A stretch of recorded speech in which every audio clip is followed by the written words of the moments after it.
அடுத்தது நம்ம பார்க்க போகிறது எக்ஸின் மதிப்பில் எந்த மதிப்பை பிரதியிட்டால் பல்லுறுப்புக்கோவையின் மதிப்பு 0 ஆகும் என காண்க. இப்போ இந்த கான்செப்டில் ஒரு 3 சம் போட்டிருக்கோம்.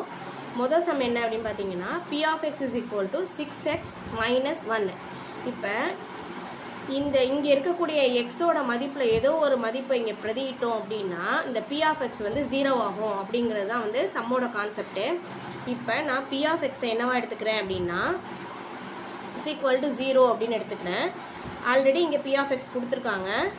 p of x is equal to 6x minus 1 equal to என்னவா எடுத்துக்கணும் 0வா எடுத்துக்க சொல்லியிருக்காங்க. இப்போ 6x minus 1 is equal to 0 அப்படிங்கும்போது 6x இங்கே வச்சுக்கிட்டு இந்த 1 என்ன பண்ணலாம் +1 இந்த பக்கம் கொண்டு வரும்போது -1 இங்கே வச்சுட்டு இங்கே வந்து கொண்டு வரும்போது இது +1 ஆகிடும். அப்போ x is equal to 1 divided by இங்கேருந்து இந்த எக்ஸை கீழே கொண்டு வந்துடலாம், 6ஐ வந்து கீழே கொண்டு வந்துடலாம். அப்போ x is equal to 1 divided by 6. அப்போ எக்ஸோட மதிப்பு 1 divided by 6. இங்கே ஆன்சர் எங்கே இருக்குது அப்படின்னா ஆன்சர் B 1 divided by 6. இதுதான் சரியான விடை. இப்போ இந்த 1 divided by 6ஐ வந்து p of xல வந்து நம்ம பிரதியிட்டோம், எக்ஸுங்கிற இடத்துல பிரதியிட்டோம் அப்படின்னா ஈக்குவல் டு 0வாக கிடைக்கும். இப்போ நம்ம இந்த சம்லாம் பார்த்தோம்ல p of x is equal to 0 அப்படின்னு சொல்லிட்டு சம்மெல்லாம் பார்த்தோம்ல, இதில் எக்ஸ் வேல்யூ நம்ம கண்டுபிடிச்சிருக்கோம். இப்போ எக்ஸாம்பிளுக்கு இப்போ நம்ம எக்ஸ் வேல்யூ கண்டுபிடிச்ச வேல்யூவை இங்கே கொடுத்துருக்க அந்த p of xல எக்ஸுங்கிற இடத்துல வந்து புட்டப் பண்ணுவோம். இந்த எக்ஸுங்கிற இடத்துல 1/6 நான் புட்டப் பண்ணுறேன். அங்கே என்ன p of xல கொடுத்துருக்காங்கன்னா 6x. அப்போ 6 × 1/6 minus 1 is equal to இப்போ 6 கேன்சல் பண்ணிடலாம். அப்போ என்ன கிடைக்கும் 1 minus 1. அப்போ 1 minus 1 என்ன அப்படின்னா 0.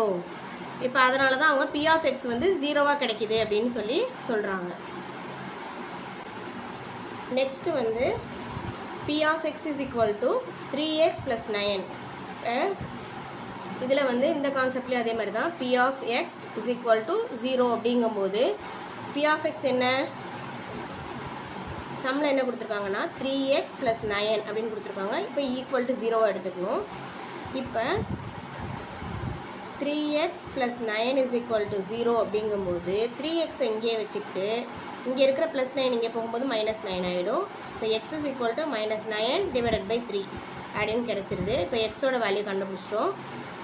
அப்போ சரியான விடை -9 divided by 3. அடுத்தது மறுபடியும் p of x வந்து நம்ம என்னென்னு எடுத்துக்கணும் is equal to 0ன்னு எடுத்துக்கணும். இப்போ இங்கே சம்மில் என்ன கொடுத்துருக்காங்க 7xன்னு ஒன்று கொடுத்துருக்காங்க p of x. அப்போ p of x is equal to 7x is equal to 0 அப்படின்னு எடுத்துக்கிட்டோம் போது இப்போ 7x is equal to 0னா x is equal to என்னென்னு வரும் 0 divided by 7. இப்போ 0 divided by anything இருந்தாலும் இப்போ x வந்து என்னவாயிடும் 0 தான்.